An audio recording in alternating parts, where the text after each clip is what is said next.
ঠিক নয়। জেজেএম এর কাজের জন্য যে আমাদের ফান্ডিং যেগুলো বা আমরা কন্ট্রাক্টরদের পেমেন্ট ডিসবার্স করতে পারছি না অক্টোবর মাসের পর থেকে, মানে আমরা ফান্ড পাইনি, কিন্তু যে ফান্ড আমাদের ছিল অক্টোবর নভেম্বর ডিসেম্বর অবধি আমরা পেমেন্ট করেছি। নমস্কার, আমি কৃষ্ণপদ অধিকারী। আমার ছোট্ট একটা ইউটিউব চ্যানেল আছে, চ্যানেল নাম don't care, Facebook page Krishnapada Adhikari. আমি আজকে যে বিষয় নিয়ে আপনাদের সঙ্গে আলোচনা করতে এসেছি এবং যে বিষয় নিয়ে ভিডিও করতে এসেছি, অবশ্যই ইতিমধ্যে আপনারা সবাই অবগত এই বিষয়টা নিয়ে, কিন্তু বিশেষ কিছু চিত্র এবং বিশেষ কিছু ঘটনা নিয়ে আপনাদের সামনে আমাদের মতন ইউটিউবাররা তুলে ধরে।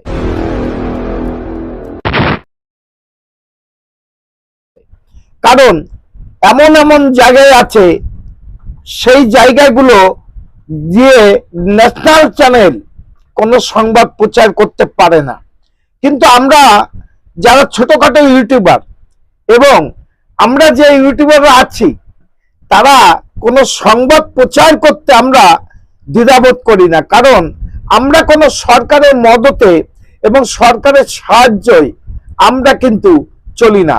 আমাদের নিজেদের পরিশ্রম, নিজেদের অর্থ ব্যয় করে দিনের পরে দিন, রাতের পরে রাত কষ্ট করে আমাদের জায়গা তৈরি করতে হয় এবং সোশ্যাল মিডিয়ায় সকল বন্ধু বান্ধব, আত্মীয় স্বজন যারা সোশ্যাল মিডিয়ায় যারা পরিবার আছে, তারা তাদের ভালোবাসায় আমাদের জীবনে প্রতিষ্ঠান হতে হয়। সেখানে দাঁড়িয়ে আমি আজকে যে বিষয় নিয়ে কথা বলবো, যে রাজ্য সরকার কি দেওয়ালে কিনা। অবশ্যই রাজ্য সরকারের কাছে কিছু নেই। রাজ্য সরকার যে পুরো একদম ভিখারি রূপ নিয়েছে এবং সেই জায়গায় দাঁড়িয়ে রাজ্য সরকার কিছু করতে পারছে না, এটাই সঠিক। কারণ আপনারা সবাই অবগত যে সুপ্রিম কোর্টে 4 সপ্তাহের মধ্যেই যে ডিএ দেওয়ার কথা, সে ডিএ দিতে পারেনি। সেখানে আমরাও জানি যে 4 সপ্তাহের মধ্যে ডিএ দিতে পারেনি, কারণ কি রাজ্য সরকারের কাছে হয়তোবা সে অর্থ নেই। সের জন্য সুপ্রিম কোর্টেও 4 সপ্তাহের মধ্যে ডিএ দিতে পারেনি। সেখানে দাঁড়িয়ে আমি যে ভিডিওটা আনছি, দেখেন কেন্দ্রের সরকার যে একটা প্রজেক্ট এবং যে ঘর ঘর জল যে চালু করেছিল, এখানে সে নাম ভাঙিয়ে কেন্দ্রের সরকারের সেই পয়সাও দিতে পারছে না। যার জন্য বাঁকুড়া জেলায় যে ঘটনা দেখাবো, আপনারা এই ঘটনা দেখার পরে নিজেও ছিঁড়ে উঠবেন, কারণ এটা কি হচ্ছে এই পশ্চিমবাংলায়। চলেন কথা না বাড়িয়ে দেখা যাক কি বিষয় নিয়ে আপনাদের সামনে ভিডিও নিয়ে এসেছি আর কে বিষয় তুলে ধরছি। শুরু করি ভিডিওটা। বাঁকুড়ে প্রায় 225 কোটি টাকার বকেয়া, বারবার আবেদন নিবেদন আন্দোলনের পরেও মেলেনি পাওনা টাকা।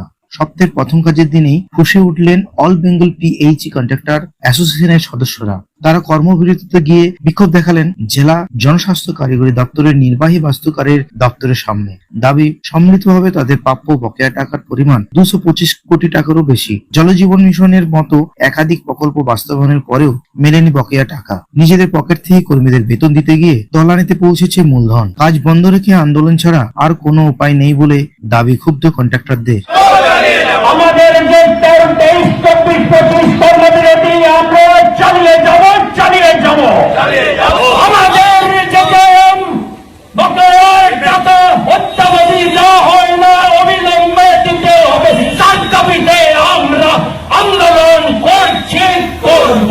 আমাদের যে সমস্ত এজেন্সিকে সমস্ত ঐক্যবদ্ধ হয়ে এই অফিসে আন্দোলনে নেমেছি, আরো নামবো। আজকে আন্দোলনে আমরা দীর্ঘদিন ধরে জেজেএম এর কাজ আমরা সমস্ত রকম ভাবে চালিয়ে এসেছি, কিন্তু আমরা দীর্ঘদিন ধরে কাজ করার ফলে বকেয়া পেমেন্টের জন্য আমরা খুব অসুবিধার মুখে সম্মুখীন হয়েছি। আমরা দীর্ঘদিন ধরে সরকারকে এবং ঊর্ধ্বতন কর্তৃপক্ষকে জানিয়েছি, এই ব্যাপারে তারা কোনো অদ্যাবধি কোনো সুরাহা করতে পারেনি। সেই কারণে আমরা আজকে এই অবস্থান বিক্ষোভে সামিল হয়েছি। আমাদের আগস্ট মাসের পর থেকে জেজেএম যে সমস্ত প্রকল্প কাজ আমাদের সমস্ত ঠিকাদাররা করেছে, তো সেই টাকা আজও অব্দি পেমেন্ট হয়নি। জেজেএম এর এই পেমেন্টের ব্যাপারে কোনো আমরা এখনো পর্যন্ত সদুত্তর পাইনি। আমরা আগামী দিন কবে যে পাবো সেই ব্যাপারে ডিপার্টমেন্ট কিন্তু এখনো কোনো প্রতিশ্রুতি দিতে পারছে না।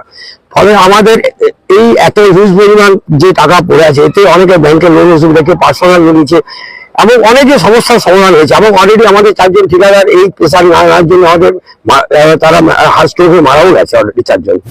অ্যাকচুয়ালি 225 কোটি টাকা অঙ্কটা ঠিক নয়। জেজেএম এর কাজের জন্য যে আমাদের ফান্ডিং যেগুলো বা আমরা কন্ট্রাক্টরদের পেমেন্ট ডিসবার্স করতে পারছি না অক্টোবর মাসের পর থেকে, মানে আমরা ফান্ড পাইনি। কিন্তু যে ফান্ড আমাদের ছিল অক্টোবর, নভেম্বর, ডিসেম্বর অব্দি আমরা পেমেন্ট করেছি। তারপরে অক্টোবর থেকে সেন্ট্রাল গভর্নমেন্টের ফান্ড না পাওয়ার জন্য আস্তে আস্তে গ্র্যাজুয়ালি পেমেন্ট বন্ধ হয়ে গেছে। তো আজকের ডেটে কন্ট্রাক্টরদের পেমেন্ট 225 কোটি নয়, জেজেএম এর হেডে হয়তো 90 কোটি টাকা এই জেলার জন্য বাকি আছে, এখন 90 কোটি টাকা। এবার তাহলে আপনারা অবগত যে কন্ট্রাক্টরের টাকা পাচ্ছে না, অলরেডি 4 জন নাকি মারাও গেছে। জানি না এটা কতটা সত্য কতটা মিথ্যা, সত্যতা প্রমাণ আমি করতে পারবো না, কারণ আমি অন্য একটা চ্যানেল নিয়ে এই সংবাদটা পরিবেশন করছি। তাহলে বুঝে দেখুন যে বাঁকুড়া জেলার মানুষ যেখানে জলের কষ্ট, সেখানে কেন্দ্রের সরকার অনুদানে যে প্রকল্প চালু হয়েছে সে টাকাও কোথায় গেল, কার কাছে থাকে এবং কি জন্য কাজ বন্ধ হলো, রাজ্য সরকার কি উত্তর দিতে পারবে? জানি রাজ্য সরকারের কাছে কোনো উত্তর নেই, কারণ এটা পুরো দেওয়ালি সরকার, এর ঘটে ঘটে কিছুই নেই। এখন বর্তমানে যেভাবে এই রাজ্যটা চলছে এভাবে কোনো রাজ্য চলতে পারে না। আগামী দিনে সকল ভারতবাসী এবং সকল পশ্চিমবাংলাবাসী একটু মনে করবেন যে আমরা কোথায় ছিলাম আর কোথায় এসেছি। জানি না, ভিডিওটা যদি ভালো লাগে লাইক শেয়ার কমেন্ট করবেন।